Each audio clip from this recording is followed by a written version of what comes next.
진화된 존재가 아닙니다. 인간은 하나님의 목적이 있어서 하나님께서 창조하신 매우 소중하고 존귀하고 하나님의 목적이 있고 존재 이유가 있는 그런 존재가 바로 인간입니다. 사람 하나하나가 다 소중합니다. 세상의 모든 것은 다 하나님께서 이 세상의 짐승, 식물 그렇게 만들었지만 인간은 하나님의 형상을 따라 만들었어요. 하나님의 형상이라는 말은 하나님을 닮은 존재입니다. 하나님을 닮고 사는 존재입니다. 인간은 뭐냐? 하나님을 그 심령에 담고 사는 거예요. 하나님은 우주보다 크시죠. 그런데 그 크신 하나님을 우리는 우리 가슴에 담습니다. 그 정도로 하나님은 인간을 크게 만든 거예요. 인간은 동물과 비교할 수 없는 가장 존귀한 존재고 뛰어난 존재고 큰 존재가 바로 인간입니다. 그래서 우리가 하나님을 상대해서 하나님 앞에 기도할 수 있고 하나님을 예배할 수 있고 하나님 앞에 영광을 돌릴 수 있고 그리고 연약한 우리지만 하나님이 어떤 분인가를 이 세상에 드러내는 존재로 우리가 이 세상을 지금 살고 있는 거예요. 이것만 잊어버리지 않고 살아도 우리는 잘 살 수 있습니다. 이 세상은 가장 보배로운 보물을 거기에 맞는 그릇에다가 담아 놓습니다. 이 세상은요, 소중한 것을 겹겹이 쌓은 가장 안전하고 그리고 가장 튼튼하고 가장 그럴듯한 보물함에다가 담아가지고 보관을 합니다. 그런데 놀랍게도 하나님께서는 우리 인간을 그렇게 우리 인간이 소중한 존재임에도 불구하고 우리들을 무엇으로 지었느냐? 질그릇으로 지었습니다. 그리고 질그릇으로 지어놓고 그 안에다가 보배를 담아두셨어요. 그게 뭐냐? 바로 예수 그리스도입니다. 부활하신 예수 그리스도의 생명을 내 안에 심어주셨어요. 그 예수 그리스도를 믿는 믿음을 내 안에 심겨주셨어요. 그런데 예수 그리스도를 담고 있는 그 보배합이 뭐냐? 질그릇이에요. 값을 먹일 수 있는 없는 그런 어마어마한 보배를 담고 있는 우리들, 하나님께서 질그릇을 지은 거예요.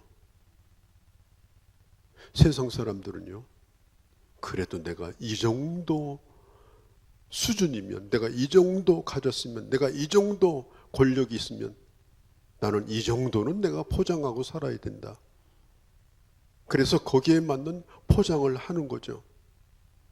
그래서 그런 집을 가지고 그런 직함을 가지고 그런 차를 굴리고 그런 권력을 갖기를 원합니다. 그래야 자기가 자기 된다고 생각을 하는 거예요. 자기의 외면이 볼품없으면 속도 빛나지 않는다고 생각을 하는 거예요. 자기가 특별해야 된다고 생각을 하는 거예요. 그렇지만 역설적이게도 우리 주님은 그렇게 말씀하지 않았습니다. 이 보배를 질그릇에 가졌으니, 우리는 보잘것없는 질그릇입니다. 어느 집이나 있는 질그릇이에요. 제가 아주 어렸을 때는 집집마다 질그릇이 많았습니다. 거기에다가는 귀중한 거 담아놓지 않습니다. 왜냐하면 워낙 잘 깨져가지고 건드리면 깨져요. 그래서 담 밑에는 질그릇 조각이 늘 쌓여 있었어요. 한 번 쓰고 버려도 아깝지 않고 비tun하지 않고 잘 깨지는 그릇이 질그릇입니다. 그렇게 연약하고 보잘것없는 질그릇 같은 우리를 하나님께서 우리 안에 주님이 믿음을 심어주셨어요. 금보다 귀한 믿음은 참 복의 태도다. 무슨 믿음? 그 아들 예수 그리스도를 영접하고 모셔드리고 그 주님과 함께 살아가는 그 믿음인 거예요. 그러니 우리가 얼마나 놀라운 존재예요. 우리는 사람의 외모를 보고 그 사람의 생긴 것을 보고 그래서 평가할 수 없는 존재입니다. 잘나봐도 질그릇, 못나도 질그릇. 그럴듯해도 건드리면 깨지는 질그릇. 우리는 우리가 질그릇이라는 사실을 잊으면 안 돼요. 인간은 질그릇의 연약함을 가지고 있습니다. 얼마나 잘 깨지는지 몰라요. 그냥 깨지면 또 갖다 붙이고 깨지면 또 갖다 붙이고 끊임없이 금가고 그래서 언제 다 부서질 것 같고 완전히 내 자신이 다 분해될 것 같고 누가 보더라도 내 자신의 가치를 알아볼 수 있는 그런 사람이 없어요. 왜? 내 안에 있는 보배를 아무도 모르기 때문에. 학자들이 인간의 몸을 과학적으로 분석해 보면요 4, 5달러 가치밖에 안 된답니다. 5달러라고 합시다. 그런데 그거나마 여러분 많이 묵었잖아요. 50년 묵은 중고품, 60년 묵은 중고품. 거기다가 또 얼마나 모질게 살아가지고 금가고 상처나고 도대체 우리 자신의 외면을 가지고 무슨 가치를 여러분 따질 수가 있겠습니까?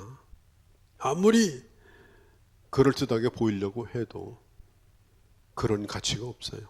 우리 운동을 할 때 제일 많이 듣는 소리가 뭐냐? 운동할 때 힘 빼라. 힘 빼라. 힘 빼라. 너 힘줄 존재가 아니다. 힘 빼라. 또 스키라든지 아니면 이 격투기 운동 이런 거 할 때는 넘어지는 거 잘 넘어져라. 넘어질 줄 모르면은 결국은 크게 다친다. 넘어질 때 잘 넘어져야 된다. 공수부대가요 낙하산을 타고 뛰어내릴 때 앞으로 가만히 보세요. 어떻게 뛰어내리는지. 꼿꼿이 서서 뛰어내리면요 발목 관절, 무릎 관절 다 부서집니다. 어떻게 뛰어내리냐? 옆으로 비스듬히 눕는 자세로 뛰어내립니다. 그래서 아주 뛰어난 그런 군인들 말고는 대부분은 45도나 그보다 더 각도로 눕혀가지고 그래 떨어져요. 떨어지는 걸 잘 해야 되는 거예요. 그렇게 해야 깨지지 않는 것입니다. 성경에 보면은 다윗이 이런 기도를 합니다. 시편 39편 4절에 여호와여 나의 종말과 나의 연한이 어떠함을 알게 하사 나로 나의 연약함을 알게 하옵소서. 내가 누구인가를 알게 하옵소서. 내가 얼마나 연약한 존재인가를 알게 하옵소서. 내 연한이 그렇게 길지 않다는 사실을 나로 깨닫게 하여 주옵소서. 그러나 이 8절서부터가 중요해요. 그러나 우리가 사방의 우겨쌈을 당하여도 쌓이지 아니하며 답답한 일을 당하여도 낙심하지 아니하며 핍박을 받아도 버림받지 아니하며 거꾸로 튀림을 당하여도 망하지 아니하고 우리가 그렇게 연약할지라도 우리는 결코 쓰러지거나 넘어지는 자가 아니다. 사도 바울은 그가 하나님의 일을 할 수 있었던 원인이 뭐냐? 몸이 약해가지고 하나님의 일을 했습니다. 갈라디아서에 보면 내가 몸에 병이 있으므로 내가 하나님의 일을 할 수가 있었고, 그리고 지금도 나는 병을 가지고 있고, 성도들이 나를 쳐다보면 너무너무 보잘것없어서 시험이 들 정도로 나는 지금 약한 상태에 있다. 그것뿐이겠습니까? 그가 그 몸을 가지고 날마다 보약 먹고 편히 쉬고 휴양하고 산 게 아니에요. 고린도서 11장 23절 27절에 보면 바울이 그 몸으로 주님을 위해서 겪었던 일들을 그가 기록을 하고 있는데 이렇게 말합니다. 저희가 그리스도의 일꾼이냐 정신없는 말을 하거니와 나는 더욱 그러하도다. 내가 수고를 넘치도록 하고 옥에 갇히기도 더 많이 하고 매도 수없이 맞고 여러 번 죽을 뻔하였으니 유대인들이 40의 감한매 39대입니다. 40의 감한매를 5번을 맞았으며 3번 태장으로 맞고, 태장이 뭐예요? 곤장 치는 거예요. 태장으로 맞고 1번 돌에 맞고 3번 파선하는데 일주야를 기품에서 지냈고 일주일 동안 태양을 보지 못하는 태풍 속에서 헤맨 적이 있었습니다. 여러 번 여행에 강의 위험과 강도 위험과 동족의 위험과 이방인의 위험과 신의 위험과 광야의 위험과 바다의 위험과 거짓 형제들 중에 위험을 당하고 수고하고 애쓰고 여러 번 자지 못하고 목마르고 여러 번 굶고 춥고 헐벗었노라. 바울이요, 몸이 약해서 하나님의 부름을 받았고 그 병을 그냥 가지고 살았는데 그냥 자기 몸 보신하느라고 여름에도 마스크 쓰고 그 다음에 늘 조심하고 건강식품 먹고 그렇게 산 게 아니에요. 그 몸을 가지고 바울이 겪었던 일은 그야말로 그 몸이 다 부스러져도 시원치 않은 어마어마한 고통을 바울은 겪고 살았습니다. 그런데 이렇게 말합니다. 우리가 사방으로 오개쌈을 당하여도 쌓이지 아니하였다. 답답한 일을 당하여도 낙심하지 아니하였다. 핍박을 받아도 버림받지 아니하였다. 거꾸로 디름을 당하여도 망하지 아니하였다. 왜 그럴까요? 내 안에 담은 보배 때문에 그렇습니다. 내 안에 나와 함께 하시는 예수 그리스도의 생명 때문에 그렇습니다. 오늘 여기 모여있는 우리들은 이 보화를 담은 사람으로 오늘 여기에 우리가 와 있는 것입니다. 예수 믿는 사람을 세상이 뭐라고 평가하든 그건 중요한 게 아닙니다. 교회가 뭐 이렇다 저렇다 교회를 우습게 여기는 세상 사람들의 이야기가 중요한 게 아닙니다. 어차피 질그릇이니까 그렇게 빛나 보이지 아니하고 감나가 보이지 아니하고 마땅히 존중을 받을 만큼 그럴듯하게 보이지 않는 것이 어쩌면 당연한 거예요, 그게. 그런데 성경은 말합니다. 결코 나는 쓰러지거나 넘어진 적이 없다. 다 깨진 줄 알았는데 깨지지도 않았다. 시편 23편에 보면 여호와는 나의 목자시니 내게 부족함이 없으리로다. 부족함이 없는 거예요. 여러분, 내가 뭘 가지고 있는가, 그게 내 가치가 달라지는 거죠. 그렇죠? 그 사람이 아무리 그럴듯해도 그 속에 아무것도 없어. 들은 게 없는 거야, 아예. 지성도 없고 인격도 없고 물질도 없고, 그럼 그건 껍데기죠. 그러나 그 사람이 아무리 지금 볼품이 없어 보여도 가짜 진주 목걸이 하고 구리반지 차고 다녀도 지금 은행 금고에 가격을 따질 수 없는 어마어마한 보물이 있어요. 이런 사람, 누가 가치 있는 겁니까? 어떻게 사람의 외모를 보고 평가할 수가 있어요? 그 속에 뭐가 있는가? 지금 내가 뭘 가지고 있는가? 내가 소유하고 있는 것이 뭔가? 그것이 내 가치를 결정하는 것입니다. 우리는 이 보배를 질그릇에 가진 자다. 이 한마디를 잊지 않기를 바랍니다. 7절 말씀. 나는 이 보배를 질그릇에 가진 자다. 나는 질그릇이지만 나는 이 보배를 가진 자다.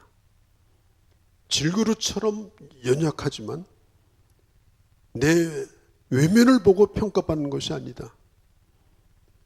내 안에 계신 예수 그리스도, 예수 그리스도의 그 가치, 예수 그리스도의 존귀함, 지금 예수 그리스도의 사람이라는 거, 그게 굉장히 중요하다. 예를 들어서요, 지금 사람 둘이 있어요. 그런데 이 사람은 누구의 사람이야? 나라의 권력을 한 손에 다 쥐고 있는 그런 권력자의 사람이에요. 근데 보니까 별품 없어요. 그런데 이쪽 사람은 대단히 그럴듯해 보여. 그런데 같이 하는 사람이 아무도 없어. 누구의 사람도 아니야. 그냥 그 사람이에요, 그냥. 여러분, 우리에게 중요한 것이 뭐예요? 나와 누가 함께하고 있는가? 내가 누구의 사람인가? 내가 지금 뭘 소유하고 있는가? 고린도서 4장을 넘어서 5장을 넘어서 6장에 보면 이런 고백을 합니다. 6장 9절에 나는 무명한 자 같으나 유명한 자요. 나는 무명한 자 같으나 유명한 자요. 죽은 자 같으나 보라. 우리가 살고 징계를 받은 자 같으나 죽임을 당하지 아니하고 늘 근심하는 자 같으나 기뻐하고 가난한 자 같으나 많은 것 사람을 부유하게 하고 아무것도 없는 자 같으나 모든 것을 가진 자로다. 그래서 바울은 어디 가든지 자신만만하게 살았습니다. 누더기를 걸치고 쇠고랑을 차고 법정에 섰을 때도 사람들을 향해서 말합니다. 당신들도 나처럼 되기를 원한다. 당신들도 나처럼 되기를 원한다. 내가 믿는 예수를 당신들도 알기를 원한다. 그러니까 고관대작들이 번쩍거리는 옷을 입고 와가지고 바울에게 그런 얘기를 합니다. 처자가 너무 알아서 정신이 돌았구만. 너무 많이 배워서 정신이 돌았구만. 아닙니다. 바울이 말합니다. 나는 정신이 도운 사람이 아니다. 나는 지금 참말을 하고 있다. 그렇게 자신만만할 수 있었던 이유가 뭐냐? 바로 예수 그리스도를 그는 소유하고 있었고 주님이 함께하고 있다는 사실을 분명히 믿고 있었기 때문입니다. 주님을 모시면 그 사람의 가치가 달라지는 거예요. 요한복음 4장에 보면 한 여인이 등장합니다. 지금도 어떤 남자하고 사는데 그 남자도 자기 남편이 아니에요. 이 여인은 이미 내 남자와 살았던 경험 있는 여자예요. 지금도 자기 남편이 아니에요. 그러니 그 인생이 얼마나 힘들고 어려웠는가 하는 걸 이건 말할 필요가 없는 겁니다. 그래서 사람들이 오지 않는 대낮에, 그 뜨거운 대낮에 우물가에 혼자 물을 길러 옵니다. 예전의 여인들은 모든 소식은 아침 우물가에서 듣습니다. 모든 스트레스는 우물가에서 풉니다. 그런데 이 여인은 아무도 없는 대낮에 물을 길러 왔어요. 세상을 등지고 물은 마셔야 되니까 어떻게 할 수가 없는 거예요. 목이 마르니까. 그러다가 우물가에서 예수님을 만납니다. 내게 물을 좀 한 모금 달라. 예수님이 물으니 어찌 당신은 나와 같은 여자에게 물을 달라고 하느냐고 짜증을 냈습니다. 그때 예수님이 이렇게 말씀합니다. 네가 내가 누구인지를 알았다면 오히려 네가 나에게 물을 달라고 했을 것이다. 내가 주는 물은 결코 목마르지 않다. 이 여인은 그 소리를 들었을 때에 깜짝 놀랍니다. 내가 내 인생의 목마름, 그리고 이 뜨거운 데나데 내가 물을 길러오지 않을 수 있다면 그게 무엇일까? 그때 이 여인은 예수 그리스도를 믿게 됩니다. 그는 그의 목마름을 채우기 위해서 대낮에 물 길러왔던 그 양동이를 집어던져 버렸습니다. 그리고 그는 동네에 뛰어들어가서 외칩니다. 내가 그리스도를 만났다. 내가 그분을 만났다. 내 목마름을 영원히 채워줄 수 있는 분을 만났다. 그는 자기 자신의 그 부끄러움, 자기 자신의 연약함과 자기 자신의 과거를 조금 더 부끄럽게 생각하지 않았습니다. 왜냐? 그리스도를 만났기 때문입니다. 그 사람의 가치는 누가 그 사람과 함께하고 있느냐, 그가 누구를 만났느냐, 그게 중요한 겁니다.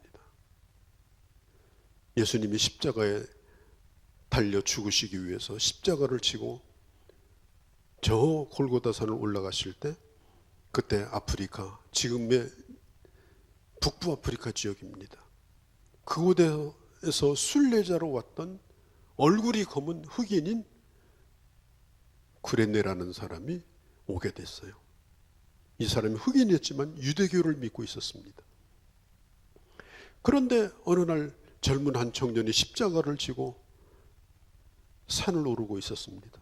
끊임없이 채찍이 내려치고 끊임없이 쓰러지면서 가는데 그야말로 볼 수가 없이 처참했습니다. 그런데 그분이 쓰러져서 일어나지 못합니다. 구경을 하고 있던 구레네가 로마 군인에 의해서 끌려 나와가지고 그 십자가를 대신 지게 됩니다.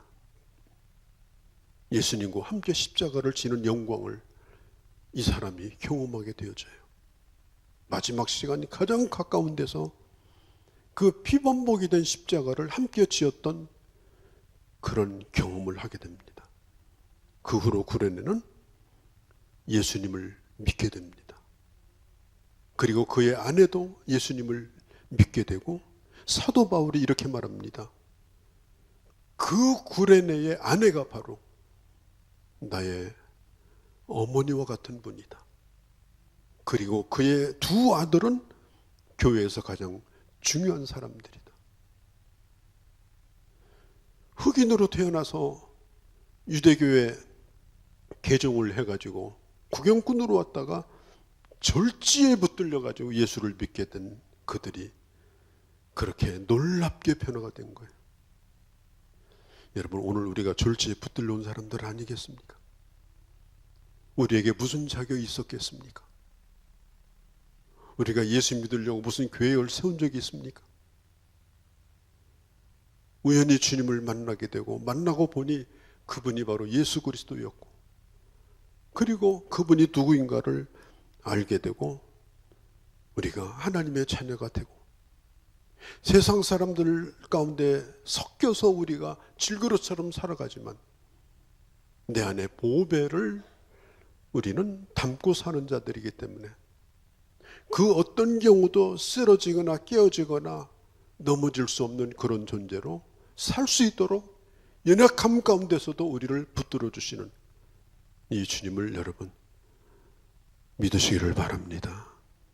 무디라고 하는 한 소년이 구두방 조수로 일을 했어요. 구두방 조수. 구두방 주인도 아니고. 그렇게 하다가 그가 예수님을 알게 됐습니다. 젊은 소년이에요. 그 예수님이 너무너무 소중한 거예요. 그래서 자기도 예수를 전하고 싶어요. 교회를 찾아갔어요. 나도 우리 아이들을 가르치고 싶은데 나도 주일학교 반사 좀 하게 해달라고. 그러니까 그 주일학교 부장님이 딱 쓱 보니까 아닌 거예요. 그래서 너한테 줄 아이들이 없다. 네가 그렇게 아이들 가르치고 싶으면 아이들 전도해가지고 반을 만들어라. 나가서 전도했어요. 그래가지고 그 교회 전체 주일학교보다 더 큰 반을 만들었어요. 그 이름이 미국의 역사 가운데 가장 빛나는 전도자인 D.L. 무디라고 하는 분이에요. D.L. 무디는 그 뒤로 복음 전도자가 됐습니다.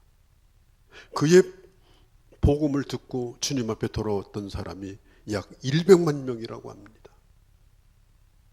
어떻게 그렇게 보잘것없는 한 소년을 그렇게 변화시켜서 수많은 사람들을 구원하는 그런 역사를 이룹니까? 그것은 바로 그 안에 있는 보배이신 예수 그리스도 때문에 그렇습니다. 난 여러분들도 예수 그리스도를 그렇게 모시고 사는 우리 모두가 이 주님을 잘 간직할 뿐 아니라 이 주님을 이 세상에 빛나게 하는 이 놀라운 일을 감당하는 여러분 되시기를 바랍니다. 김익두 목사님이 계십니다. 일제시대 때 저 황해도 안악이라고 하는 곳에 유명한 깡패입니다. 그 동네에서는 아주 내놓은 깡패예요. 16살에 과거 시험에 떨어져 가지고 그리고 17살에 이제 장사나 하자. 그래서 장사를 시작했는데 완전히 장사를 실패했습니다. 그때가 일제시대입니다. 위풍진 세상을 만났으니 그러면서 날마다 술 먹고 마시고 오가는 사람 때리고 그래서 장날 상인들이요 아침마다 성황당에 가서 비롯되는 거예요. 오늘 장판에 김익두가 나타나게 해달라고. 그냥 장판을 완전히 다 어지럽히는 그런 깡패가 됐습니다. 그렇게 하다가 그가 예수를 믿게 돼요. 선교사를 만나가지고 복음을 듣고 예수를 믿고 그가 목회자가 됩니다. 그는 유명한 붕사가 됐습니다. 무려 부흥회를 776번이나 인도를 하고 얼마나 하나님 역사했던지 불치의 병이 낫는 그런 놀라운 능력을 행했던 그런 목회자로 하나님이 사용하셨습니다. 하나님 앞에서는 특별한 사람이 없습니다. 예수 그리스도를 모시고 살아가는 그 어떤 사람이라 할지라도 하나님은 그렇게 쓰기를 원하시는 것입니다. 중요한 것은 내가 믿는 예수 그리스도를 가장 내 중심에 내 귀한 자리에 모시고 그리고 예수님을 내가 잘 먹고 잘 사는 수단으로 뭐 요즘 열심히 빌었더니 기도했더니 응답도 안 해주시고 그런 얘기 하지 말고 정말 예수 그리스도를 소중히 여기고 존귀히 여기고 내가 그분 덕을 보고 살겠다는 것이 아니라 예수 그리스도가 내 존재 이유고 내 인생의 가장 소중한 분이 되면 주님이 그런 모든 것들이 그게 무슨 걱정이 되겠습니까? 왜 채워주지 않겠습니까? 사도 바울의 빌립보서 3장에 보면 나는 모든 것을 버리고 그리스도를 얻는다고 했습니다. 토마스 아퀴나스라는 분이 있습니다. 이분이 열심히 기도하고 있는데 어느 날 주님이 그에게 물었답니다. 너는 무엇 때문에 그렇게 열심히 구하느냐? 그때 아퀴나스가 하나님 앞에 이렇게 말했대요. 주님, 제게는 물질도 부귀도 명예도 필요 없습니다. 내게 오직 필요한 것은 주님 한 분뿐입니다. 나는 오직 주님만을 원합니다. 그렇습니다. 내가 예수를 믿어서 어떻게 되겠다, 무엇을 한번 성취하겠다 이런 것이 아니라 주님을 존귀히 여기면 그 존귀 여기시는 그 주님께서 그를 담고 있는 그 그릇을 왜 축복해 주지 않겠습니까? 왜 그를 지켜주지 않겠습니까? 오히려 그 깨진 틈, 오히려 부서진 그 틈으로 오늘 주보 표지에 나가는 것처럼 그 깨진 틈에서 빛이 나가고 보배로운 주님의 영광이 여러분 드러나지 않겠습니까? 기독교는 결코 종교 가운데 하나가 아니에요.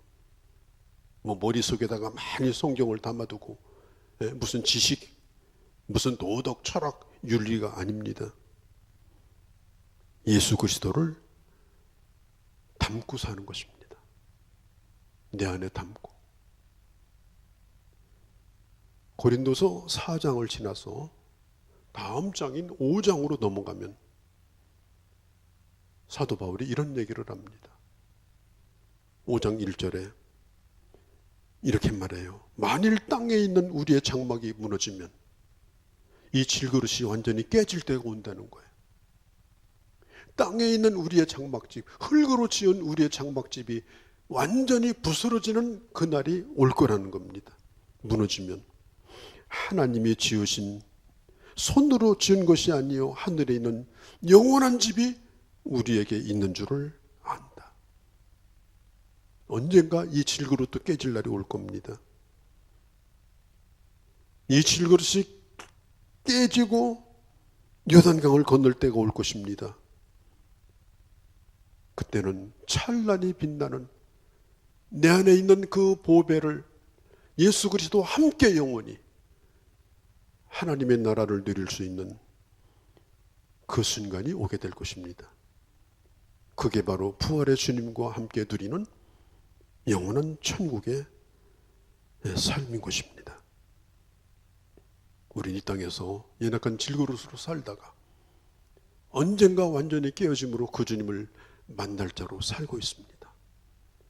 연약하고 부족한 가운데 살고 있지만 그러나 예수 그리스도로 말미암아 주님이 우리를 부르시는 그날까지 우리 주님을 존귀하게 여기고 그리고 주님 때문에 질그릇 같은 삶이지만은 하나님이 붙드셔서 존귀하게 여러분 한 사람 한 사람을 쓰시는 그런 멋진 하나님의 사람으로 남은 생에 살아갈 수 있기를 주의 이름으로 축복합니다. 거룩하신 우리 아버지, 세상 사람들은 보배를 담을 때 더 멋지게 포장하고 아름답게 포장하고 그 보배함에도 보석을 받고, 그러나 우리 주님은 그렇게 하지 아니하시고 질그릇 속에 보배를 담아주셨고 질그릇 속에 생명을 담아주셨습니다. 깨어지고 부서지는 과정 속에서 다 깨어진 줄 알았더니 깨어질 때 보배가 드러났고 아플 때 주님이 드러났고 힘들 때 주님이 드러났고 가장 고통스러울 때 하나님이 나를 통해 영광을 받으셨음을 압니다.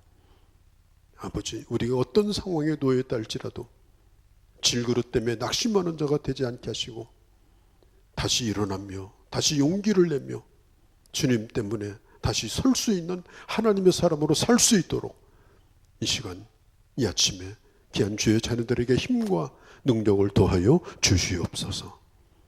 우리 주 예수님의 이름으로 기도하옵나이다. 아멘.